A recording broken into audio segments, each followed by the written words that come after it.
आज मीठे बाबा हमें ये समझ देते हैं कि दूर देश से बाबा आकर हमें दूरांदेशी बनाते हैं। पहले तो हम दूरांदेशी नहीं थे, हम अपने ना पिछले जन्मों को देख पाते थे ना भविष्य को,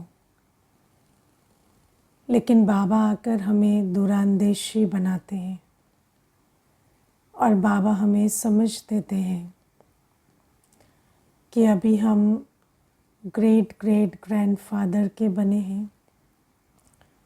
उससे पहले हम ग्रेट शूद्र थे, उससे पहले ग्रेट वैश्य, उससे पहले ग्रेट क्षत्रिय और फिर उससे पहले ग्रेट देवता। तो ये बाबा हमें स्मृति दिलाते हैं। अब आप देखो, हम शास्त्रों में एक कहानी सुनते थे कि हनुमान जी को अपनी शक्तियाँ भूल गई थी। फिर उनको जब याद दिलाई गई तो उनकी शक्तियाँ वापस आ गई, है ना।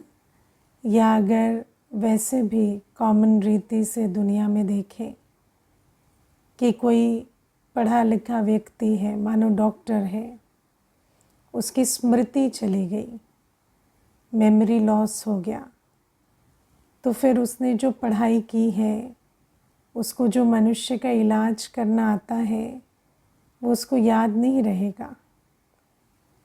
और जब उसकी स्मृति वापस आ जाएगी तो जो उसे आता था करना वो उसे याद आ जाएगा। ऐसे ही बाबा भी हमें स्मृति दिलाते हैं। बाबा हमें कहते हैं चारों युगों में, या संगम युग को भी मिलाएं तो पांचों युगों में हम सिर्फ पाठ नहीं बजाते, लेकिन हम बच्चों का सर्वश्रेष्ठ पाठ है। हम ग्रेट देवता, ग्रेट क्षत्रिय, ग्रेट वैश्य, ग्रेट शूद्र और ग्रेट ब्राह्मण बनते हैं, है ना। तो बाबा हमें कई बार इस रूप से भी कहते हैं कि हम बच्चे हीरो एक्टर हैं। चाहे ड्रामा की कोई भी सीन चल रही हो, उस सीन में हीरो मैं ही हूँ। तो ड्रामा के हर युग में, हर वर्ण में मैं हीरो एक्टर हूँ। अब बाबा हमें ये समझाते हैं कि पूरे कल्प में जो पाठ हम बच्चे बजाते हैं, उस पूरे कल्प के संस्कार हम कब भरते हैं? इस समय संगम युग पर, है ना। यही है ना कि पूरे कल्प के जो पाठ के संस्कार हैं वो हम अभी भरते हैं अपने अंदर, और उस आधार से हम पूरे कल्प में पाठ बजाते हैं। तो हम ग्रेट देवता बनेंगे, ग्रेट क्षत्रिय बनेंगे, ग्रेट वैश्य, ग्रेट शूद्र, ग्रेट ब्राह्मण बनेंगे। तो इस समय हम ऐसा क्या करते हैं जो हम वर्णों में श्रेष्ठ बन जाते हैं? तो हर वर्ण में हम श्रेष्ठ हों, उसके लिए हम अभी कौन से संस्कार भरते हैं या कौन से कर्म करते हैं, उस बात पर आज थोड़ा विचार सागर मंथन करेंगे। तो बाबा हमें कहते हैं कि देवता जो हैं उनके बीच में भी मैं कौन हूँ? ग्रेट देवता, है ना। तो आज आप देखो, दुनिया में पतितों के बीच ग्रेट बनना बड़ी बात नहीं है, लेकिन होवनहार देवताओं के बीच ग्रेट रहना वो बड़ी बात है ना। जैसे अभी आप देखो, जब हम लौकिक में रहते हैं तो घर में 4 आत्माएं सो रही हैं अमृत वेले, और हम अमृत वेले उठ गए और हम योग कर रहे हैं, तो हमें ऐसा लगता है अच्छा मैं तो इनसे ऊंची हूँ, इनसे श्रेष्ठ हूँ, या मेरा कर्म तो इनसे अच्छा है। लेकिन जब मधुबन जाते हैं और मधुबन में हम उठ रहे हैं 3:30 बजे या मानो 3 बजे भी, और जब डायमंड हॉल में योग करने पहुँचते हैं तो वहाँ पर 1 बजे से 2 बजे से योग करने वाले बैठे हैं है ना। तो उस समय पर क्या होता है, अंदर आता है कि पता नहीं हमारा नंबर भी कुछ है या नहीं है तो बाबा हमें कहते हैं कि हमें देवताओं में भी सर्वश्रेष्ठ बनना है। आप देखो, कोई कामी है, कोई क्रोधी है, कोई लोभी है, उसको ज्ञान दान दे देना या उसको कोई सहयोग दे देना या उसको स्वोन्नति के लिए मार्ग दिखा देना, ये कोई बड़ी बात नहीं है। वो तो हम हाई एनर्जी में हैं, हमारे से एनर्जी फ्लो करती है, हम अपनी नेचुरल नेचर में रहें तो भी उनकी सेवा हो जाती है। लेकिन जब हम होवनहार देवताओं के बीच हैं, है ना, जो इतने श्रेष्ठ तपस्या भी कर रहे हैं, सेवा भी कर रहे हैं, तो उन देवताओं के बीच भी मैं ऊंचे ते ऊंच पाठ बचाऊं, है ना। मैं उन भावी देवताओं के बीच भी ऊंचे ते ऊंच पाठ बचाऊं। मैं उन देवता बनने वाली आत्माओं को भी सहयोग दे सकूं, है ना। जो देवी देवता बनने वाले हैं, जो अच्छा पाठ बजा रहे हैं, उनसे भी मेरी अच्छी स्थिति हो और मैं उनको भी सहयोग दे सकूं। कई बार ऐसा होता है कि मान लो ब्राह्मणों के बीच रहते हैं, कोई ब्राह्मण है 15 वर्ष से ज्ञान में है, दूसरा ब्राह्मण है 6 वर्ष से ज्ञान में है, पर आपको सिर्फ 6 मास हुए हैं। लेकिन मान लो 15 वर्ष वाला भी कोई गलती करता है और आप वहाँ पर उसको स्नेह और शक्ति भर पाते हैं, तो क्या हुआ, हम भी देवों के देव बन जाएंगे है ना। हम भी उन देवताओं में भी ग्रेट बन जाएंगे। तो बाबा हमें कहते हैं कि जब कोई ब्राह्मण भी कमी कमज़ोरी दिखाता है, तो उस समय आपके पास क्या अपॉर्चुनिटी है, उनका भी राजा बनने की, है ना। और उनका भी राजा कैसे बनेंगे, जब हम उनकी भी कमी कमज़ोरी को ना देखकर उस समय अपनी अवस्था के आधार से उनको सहयोग या स्नेह दे सके, तो वो भी क्या बन गए, हम उनसे भी ऊंच देवता बन जाते, राजाओं का राजा बन जाते। तो बाबा हमें ये बात सिखाते हैं कि हमारा पाठ हमेशा स्मृति में रखना है कि मैं देवता तो हूँ, पर देवताओं में भी ग्रेट देवता हूँ, और मुझे वो जो ग्रेट देवता बनना है ना। देवताओं में भी ऐसे नहीं कि ये भी तो देवता बनने वाले हैं, वो भी तो देवता बनने वाले हैं, वो ऐसा कर रहे हैं तो मैं क्यों ना करूं, है ना। लेकिन बाबा कहते हैं देवताओं में भी तो नंबरवार है ना, ऐसा तो नहीं है कि सब एक ही नंबर पर आएंगे। तो वो भले गलती भी कर रहे हैं, पर मैं उनकी गलती को ना कॉपी करूं, मैं उस आत्मा को भी अपने कर्मों से, अपनी अवस्था से गलती से छुड़ाऊं। जब कोई गलती करता है और हम अपनी अवस्था को, हम अपने कर्मों को श्रेष्ठ रखते हैं, तो उस आत्मा को भी सहयोग मिलता है अपनी गलती से ऊपर उठने का, है ना। तो कई बार क्या होता है कि लौकिक में या दुनिया की आत्माओं के बीच में तो हम बहुत अच्छा ज्ञानी योगी अवस्था में रह जाते हैं, है ना, या ये भी वृत्ति रख लेते कि मुझे देना है, मुझे देवता बनना है। लेकिन जब हम ब्राह्मण परिवार में आते हैं, तो ब्राह्मण परिवार में हमारी बुद्धि में क्या है, ये तो सभी होवनहार देवता है ना। तो हम वहाँ क्या करते हैं, वहाँ मंगता बन जाते हैं कहेंगे ये तो हमसे भी बड़े हैं, ये तो हमसे भी ऊंचे, ये तो हमसे भी सीनियर है, ये तो 15 वर्ष से हैं, ये तो 20 वर्ष से हैं, तो इनको मुझे देना चाहिए। लेकिन को ग्रेट देवता बनना है या उनको बनाना है तो अगर वो अपनी पोजीशन छोड़ रहे हैं, वो अपनी अवस्था से नीचे आ रहे हैं, तो आपके पास बहुत अच्छी अपॉर्चुनिटी है कि ऑपोजिशन में ना आए। उनकी वो अपनी पोजीशन छोड़ रहे हैं, आप अपनी स्वमान में रहकर अपने श्रेष्ठ कर्मों के आधार से अपना ग्रेट पद निश्चित कर लो। तो बाबा हमें कहते हैं ये जो देवताओं में भी ग्रेट देवता बनना, इसके लिए अभी हमें ये धारणा करनी होगी। करते हैं ऐसे? हाँ, या ये सोचते हैं कि चलो दुनिया में तो मैं दाता हूँ, देवता माना देने वाला ना, और इस समय हमें क्या देना है? हर एक को शुभ भावना, शुभकामना, सहयोग, दुआएं। तो जहाँ पर अज्ञानी आत्माओं की बात आती है तो हम वहाँ तो शुभ भावना, शुभकामना, दुआएं दे देते हैं। लेकिन जहाँ ब्राह्मण परिवार की बात आती है, जहाँ हमारे से भी जो पहले से ज्ञान में है उनकी बात आती है, तो वहाँ पर हम भी हाथ फैलाकर ऐसे बैठ जाते हैं, है ना, कि आप मुझे दो, आप बड़े हो, आप मुझे दो। लेकिन बाबा कहते मान लो वो भी ठीक है, अगर वो दे रहे हैं शुभ भावना, शुभकामना तो बहुत अच्छी बात है। लेकिन मान लो उन्होंने अपनी पोजीशन छोड़ दी, तो हम वहाँ पर ग्रेट देवता की गद्दी ले सकते हैं।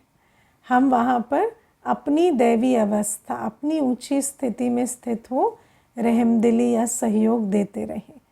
तो ये पहली चीज़। फिर बाबा कहते हैं हम ग्रेट क्षत्रिय भी हैं, है ना। ग्रेट क्षत्रिय क्यों?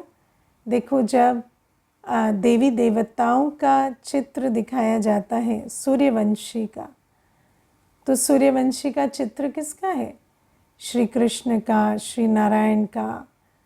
तो उस स्वरूप में तो स्वदर्शन चक्र दिखाएंगे, गदा दिखाएंगे, पद्म दिखाएंगे, है ना, शंख दिखाएंगे।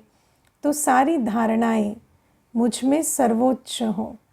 जब मैं पहले धारणाओं में, बाबा की श्रीमत पालन करने में पहले मैं, कभी भी मैं पहले क्यों ये प्रश्न ना आए, तब हम देवता बनेंगे।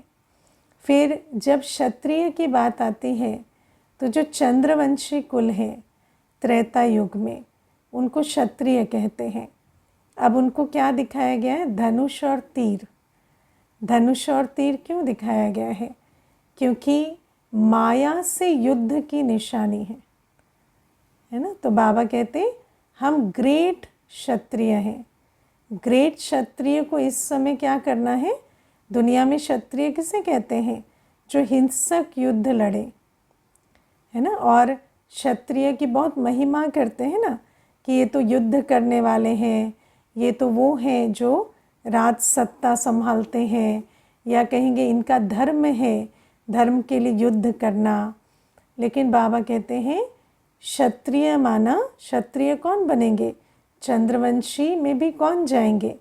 जो इस समय माया पर जीत पाएंगे।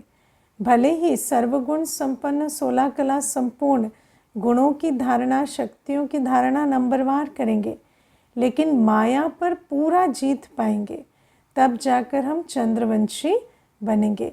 तो इस समय मैं ग्रेट क्षत्रिय हूँ। मेरे अंदर कभी भी ये संकल्प ना आए कि माया मुझसे बलवान है ना। क्षत्रिय कौन होता है? क्षत्रिय कभी बाबा को कहेगा कि बाबा युद्ध नहीं होनी चाहिए। हाँ, दुनिया में भी जो क्षत्रिय होते हैं उनको क्या होता है? उनके अंदर कभी ऐसा संकल्प नहीं आएगा कि युद्ध नहीं होनी चाहिए। उनको होगा जितनी युद्ध होती है होए, हमें कोई हरा नहीं सकता। तो बाबा कहते कई बच्चे कई बार माया से डरते हैं, कहेंगे बाबा माया क्यों आती है, माया नहीं आनी चाहिए। लेकिन बाबा हमें कहते हैं कि बच्चे को कैसा बनना है? ग्रेट क्षत्रिय। कभी भी हमारे अंदर माया ना आए, या माया पर, माया से डरने के, घबराने के ऐसे संकल्प नहीं आने चाहिए। अपने अंदर ये रहे कि जिसका साथी है भगवान, उसको क्या रोकेगा आंधी और तूफान।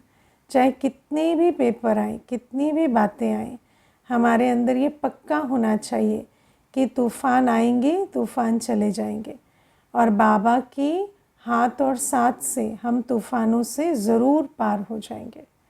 और इस बल से मुझे हर तूफान को, हर माया के पेपर को पार करना है।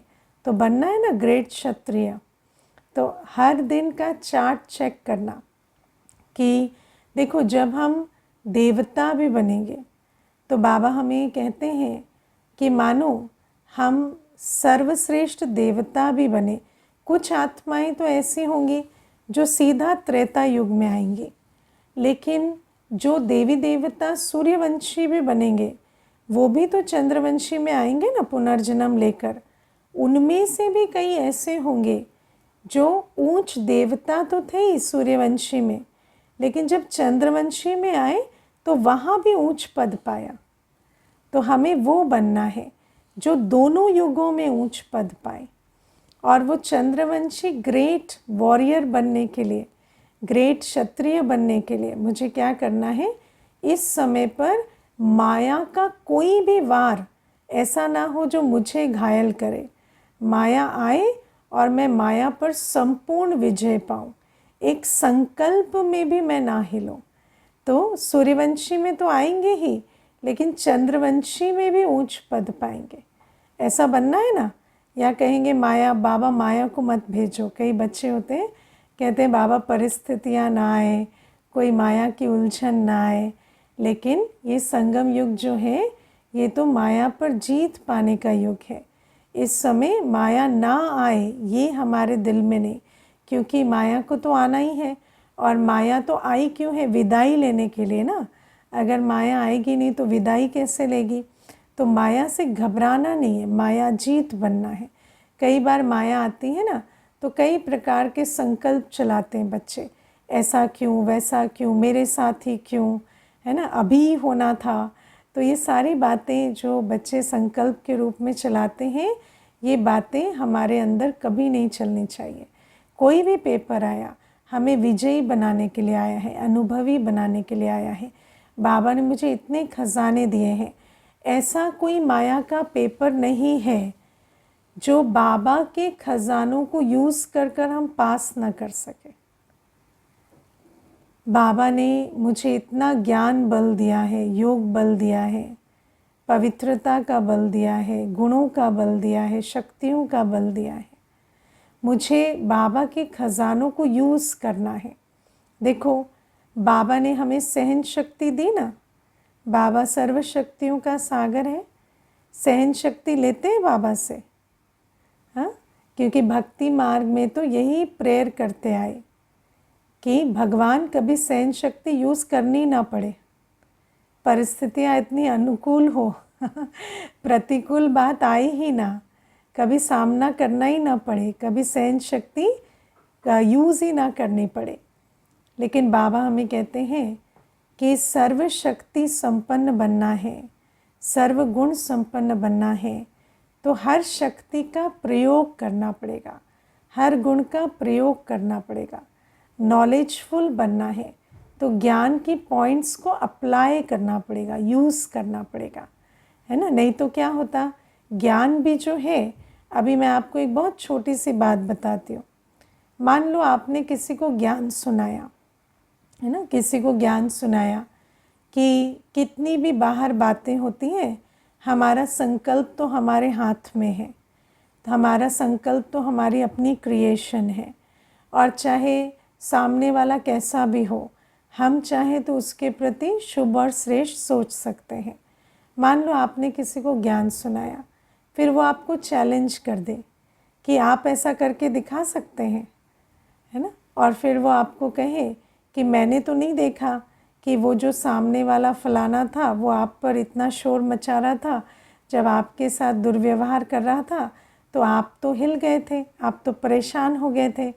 तो फिर क्या होता, हम ज्ञान सुनाने की भी ताकत नहीं रख सकते, क्योंकि वो जो ज्ञान की पॉइंट है वो धारणा में नहीं है। मैं आपको एक बहुत छोटी सी, इसमें कई बार मैं ये बात बताती हूँ। दो बहनें आई थी एक बार सेंटर पर। तो एक बहन की बेटी जो थी छोटी थी, तो वो बहुत बदमाशी कर रही थी। तो दूसरी बहन ज्ञान में थी, तो वो उसे कहती है कि तुम डांटो मत, बच्चों को प्यार से समझाना चाहिए, प्यार से सब काम हो जाते हैं। तो वो जो दूसरी बहन थी वो कहती कोई बात नहीं, आज मौसी के पास ही छोड़ जाऊंगी, महीने भर रहेगी, प्यार से समझाते रहना, सारा ज्ञान इसी पे यूज़ कर लेना।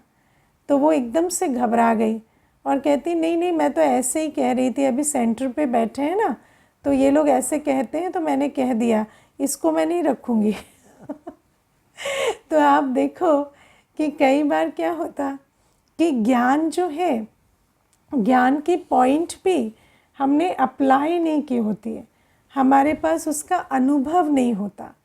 या गुण भी जो है, हम प्रेम के ऊपर क्लास भी करा लेंगे, लेकिन प्रेम की शक्ति कि कोई कैसा भी रहे, कैसी भी बात करे, कैसा भी व्यवहार करे, हम प्रेम स्वरूप होकर चले, या परिस्थिति के विकराल रूप में हम समा सकें या सामना कर सकें, या किसी के दुर्व्यवहार को सहन कर सकें, ये सारी बातें जब तक हम आत्माएं अपने अंदर ये पक्का नहीं करेंगे कि परिस्थिति छोटी या बड़ी जब आती है तो मुझे ये नहीं सोचना ये क्यों आई, कैसे आई, मुझे तो जो बाबा ने खजाना दिया है उसको मैं यूज़ कर कर इस परिस्थिति को पार करूं।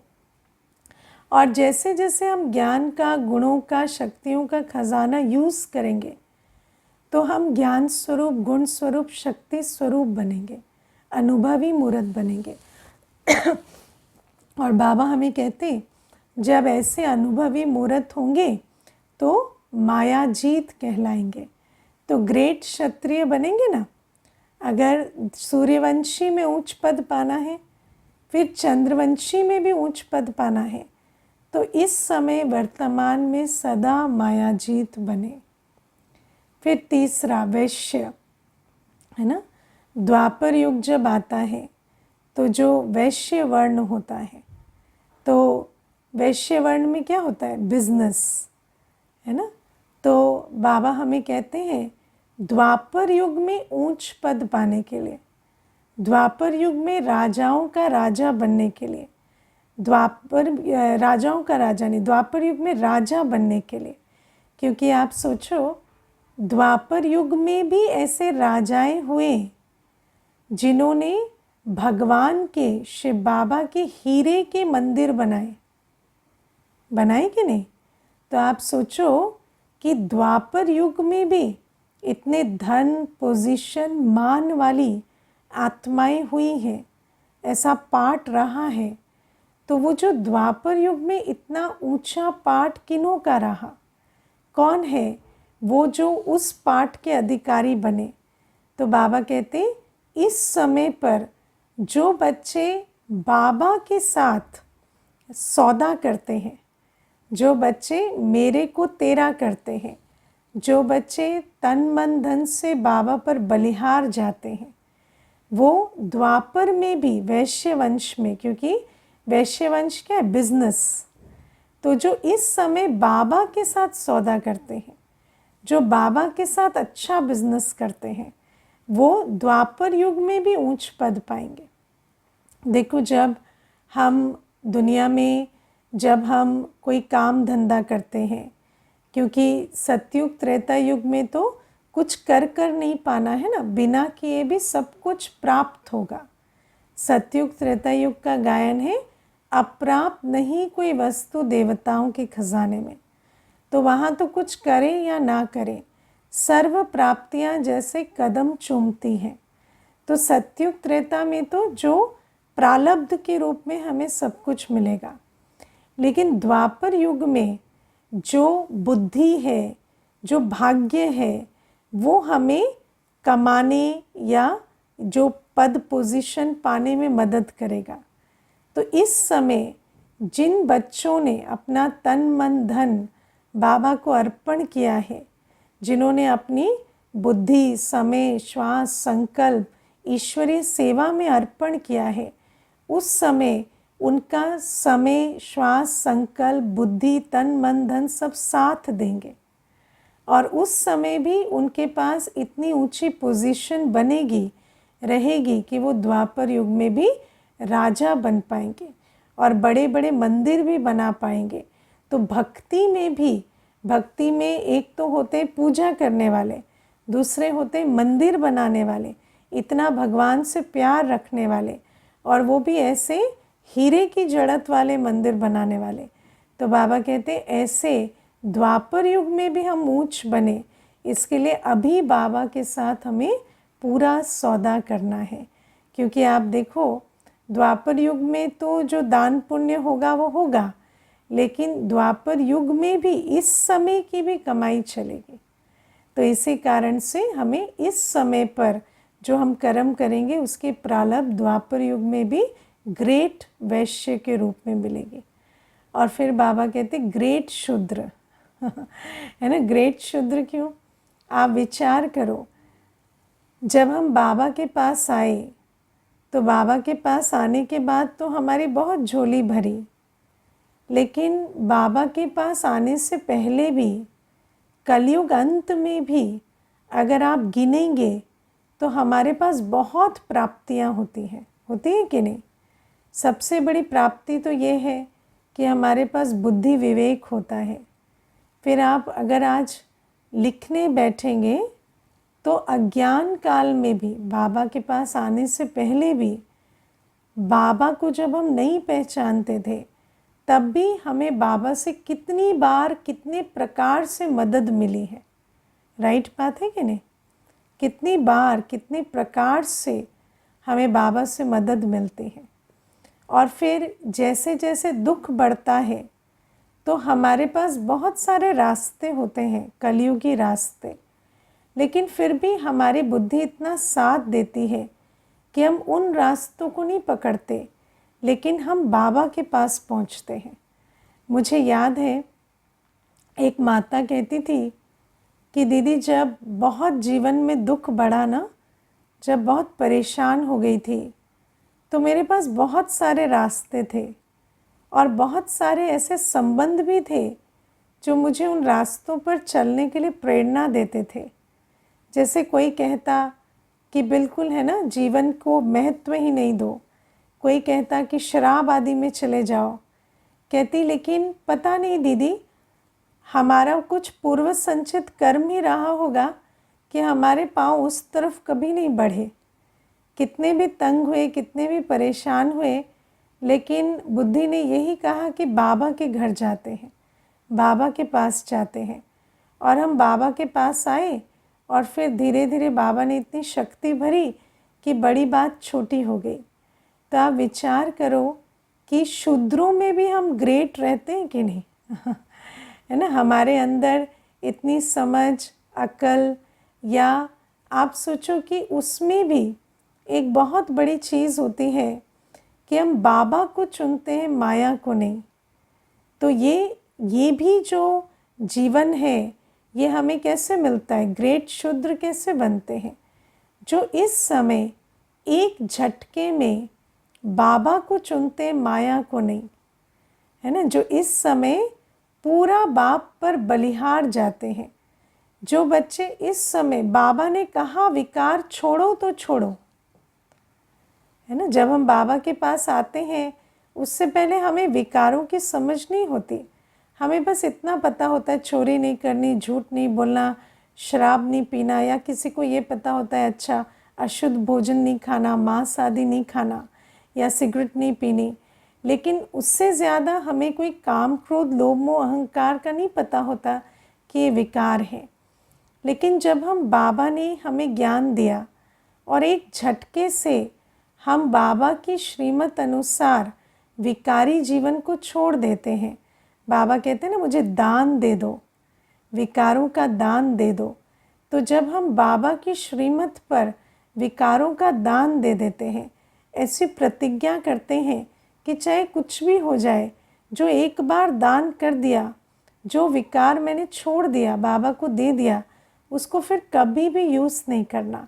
जो ऐसे झाटकू बनते हैं, जो ऐसे एक झटके में बाबा को चुनते हैं, विकारों को छोड़ देते हैं, तो अंत में भी शुद्र जीवन में भी उनको, है ना, उतनी शुद्रता में कोई खींच नहीं पाता भले रावण राज्य में रहते हैं लेकिन इतना शुद्रपना नहीं आता। ग्रेट शुद्र बनते हैं है ना। और शुद्र कुल में तो सभी रहते हैं, क्योंकि अंत में कलयुग में तो शूद्र कुल ही है, लेकिन उसमें भी हमारी जीवन इतनी खराब नहीं होती। और जब अति भी होती है तो हम फिर से बाबा के पास आते हैं, उस अति को कारण बनाकर कोई विकारों में गोते नहीं खाते। तो बाबा हमें कहते हैं दुनिया में तो ये सिस्टम बना दिया, या ये झूठी बातें फैला दी कि जो वर्ण होते हैं, वर्णों का संबंध जो है, पहले तो कहा कि जो जो काम करता है उससे वर्णों का संबंध है ना। जो सफाई आदि करे वो शूद्र, जो पूजा पाठ कराए वो ब्राह्मण। तो पहले तो कह दिया कि कर्म से हम वर्णों में आते हैं। फिर बाद में कहा जन्म से वर्ण मिलते हैं, है ना। इसका बेटा है तो क्षत्रिय का बेटा क्षत्रिय हो गया, ब्राह्मण का बेटा ब्राह्मण हो गया। लेकिन बाबा कहते हैं ना हम कर्म से ना जन्म से ऐसा बनते। ये तो इस समय जब भाग्य विधाता बाप आते हैं, भाग्य बनाने की कलम हमारे हाथ में रखते हैं, तो हम चारों युगों में और 5वें संगम युग में जिन भी वर्णों में हमें आना है, उन वर्णों में बाबा कहते एक ही आत्मा देवता, क्षत्रिय, वैश्य, शूद्र सब वर्णों में आती है। और वही ब्राह्मण भी बनती है, फिर देवता बनते हैं। जैसे विराट रूप का चित्र दिखाया जाता है ना, तो विराट रूप में दिखाते हैं कि मुख से देवता निकल रहे, इधर से क्षत्रिय निकल रहे, फिर वैश्य निकल रहे, फिर शूद्र निकल रहे। तो बाबा कहते हैं ये सारी रचना इस समय होती है। जब बाबा आते हैं तो हमारे अंदर वो संस्कार भरते हैं, हमें वो मत देते हैं, वो डायरेक्शन देते हैं। आज भी बाबा ने क्या कहा, दूर देश से बाप आकर, दूरांदेशी बाप आकर हमें ऐसा ज्ञान देते हैं कि हम दूरांदेशी बनते हैं। हम पूरे 84 जन्मों में जो वर्णों में आएंगे उसके भाग्य की लकीर अभी खींच लेते हैं। और ये बाबा हमें ये समझ देते हैं कि वो जो रचना है, वो जो विराट रूप है, वो अभी बाबा ही है जिनका विराट रूप है। और बाबा कहते बाबा ही ये चारों रचना अभी रच रहे हैं। और इस समय के कौन से कर्म हैं जिनके आधार से हम हर वर्ण में श्रेष्ठ पद पाएंगे, वो बातें भी बाबा स्पष्ट करते हैं। तो हमें क्या करना है, हमें सिर्फ अज्ञानी आत्माओं के साथ नहीं, लेकिन ब्राह्मण परिवार के साथ भी सदा हर एक के साथ, चाहे कोई कितना भी हमसे पुराना हो, कुछ भी हो, हमें हर एक के साथ स्नेह की, सहयोग की, दुआओं की, शुभ भावना की लेन देन करनी है। हमें क्षत्रिय में ऊंच पद पाने के लिए हमें मायाजीत बनना है संपूर्ण। वैश्य वंश में ऊंच पद पाने के लिए बाबा के साथ अच्छा सौदा करना है। और शूद्र वर्ण में ऊंच पद पाने के लिए हमें झाटकू बन पूरे विकारों को छोड़ना है। बाबा ने कहा तो दान कर देना है विकारों को। और फिर बाबा कहते ब्राह्मण वर्ण में ऊंच पद पाना, वो भी कल्प कल्प हम भाग्य कैसे बनाएंगे, इस समय ब्राह्मण जन्म में श्रेष्ठ ब्राह्मण बनकर, है ना। ब्राह्मण का काम क्या है, पढ़ना और पढ़ाना, कथा सुनना सुनाना, पावन बनना बनाना। तो बाबा कहते हैं जो बच्चे इस कार्य को अच्छे से करते हैं वो हर कल्प ब्राह्मण वर्ण में भी ऊंच पद पाते हैं। क्योंकि ड्रामा तो हूबहू रिपीट हो रहा है, जो हमने कल्प पहले किया था वही कर रहे हैं, और जो अभी करेंगे वही कल्प कल्प रिपीट होता रहेगा। तो ये पहली बात बाबा समझाते हैं। फिर बाबा आज हमें बहुत अच्छी एक विधि सुनाते हैं कि प्यारे बाबा से अमृत वेले वरदानों से, दुआओं से झोली भरने के लिए क्या करना है। तो बाबा कहते मन बुद्धि को पूरा सरेंडर कर दो, है ना। मन बुद्धि को सरेंडर कर देना। बाबा मैं जो हूँ, जैसा हूँ, आपका हूँ। कोई भी मैं या मेरे का संकल्प नहीं चलाना। मैं रॉन्ग हूँ, राइट हूँ, मैं योग्य हूँ, अयोग्य हूँ, उसमें भी मुझे नहीं जाना। मुझे अमृत वेले मन बुद्धि को पूरा सरेंडर कर देना है कि बाबा मैं जो हूँ, जैसा हूँ, बस आपका हूँ। मुझे कोई मैंपन के संकल्प भी नहीं चलाने, है ना। कई बार मैंपन के संकल्प इस प्रकार से भी चलते हैं ना कि मैं योग्य हूँ या मैं अयोग्य हूँ, है ना। कई बार अपने ही संकल्पों से अपने अंदर सेल्फ डाउट ले आते हैं, अपने अंदर चलाएंगे, मेरे से ये कर्म हो गया, मेरे से वो कर्म हो गया, मैंने ऐसा कर दिया, मैंने ये श्रीमत नहीं मानी, इस कारण से अभी तो बाबा से मेरा योग ही नहीं लग सकता। लेकिन बाबा हमें कहते हैं कि अमृत वेले एक नए दिन की शुरुआत है ना, नई शुरुआत है। तो हर अमृत वेले पुराने को फुल स्टॉप लगा देना है। कोई भी ऐसे संकल्प नहीं चलाने हैं, कोई मैंपन नहीं। बाबा मैं जो हूँ, जैसा हूँ, आपका हूँ। अपनी मन बुद्धि को अपने संकल्पों विकल्पों में भी कि मैं योग्य हूँ या मैं अयोग्य हूँ, उसमें भी नहीं लगाना। बिल्कुल सरेंडर होकर, और बाबा कहते जब ऐसे सरेंडर हो जाते हैं ना, सरेंडर बुद्धि जैसे बाबा की दिल तख्त पर बैठ गए, है ना। जब सिर्फ मैं आत्मा और मेरा बाबा, मैं ये, मैं वो, मैंने ये किया, मैंने वो किया, गिल्ट, शर्म, सब संकल्पों को मर्ज कर दिया और बस मैं आत्मा और मेरा बाबा, दूसरा ना कोई। जब ऐसे मैं और मेरे की स्पष्ट अनुभूति में बाबा की याद में बैठते हैं कि बाबा आप मेरे हो और मैं जो हूँ, जैसा हूँ, आपका हूँ, तो फिर उस समय जैसे बाबा की दिल पर चढ़ जाते हैं, दिल तख्त पर बैठ जाते हैं। और बाबा की दिल तख्त कैसा स्थान है? बाबा की दिल तख्त में तो सर्व संबंधों का अनुभव है। बाबा की दिल तख्त में तो सर्व प्राप्तियों की अनुभूति है। तो बाबा कहते जब ऐसे दिल तख्त पर बैठ जाते हैं तो फिर बाबा का वरदान, बाबा की दुआएं, सब कुछ मिलते हैं। बाबा से सर्व खजाने आत्मा में समाते जाते हैं और जितनी शक्तिशाली आत्मा उतने श्रेष्ठ उसके कर्म, और जैसे कर्म वैसे भाग्य की लकीर हमारी बनती जाती है। तो अमृत वेले कभी भी पिछला चिंतन नहीं, अमृत वेले एक नई शुरुआत है। नई शुरुआत में, नए सवेरे में मुझे पुरानी सब बातों को मर्ज कर कर पूरा मन बुद्धि से सरेंडर हो जाना है। मन बुद्धि को किसी पुरानी पराई बात में बिजी नहीं करना। बस मैं आत्मा, मैं जो हूँ, जैसी हूँ, एक बाबा की हूँ और बाबा मुझे बहुत प्यार करते हैं। बाबा मेरे लिए ही तो आए हैं। इस निश्चय से बाबा की लाइट माइट अपने अंदर धारण करनी है और जितना आत्मा शक्तिशाली बनेगी उसके कर्म श्रेष्ठ और भाग्य श्रेष्ठ बनते जाएंगे। अच्छा, तो ये है तकदीर खींचने की विधि, तकदीर की लकीर खींचने की विधि।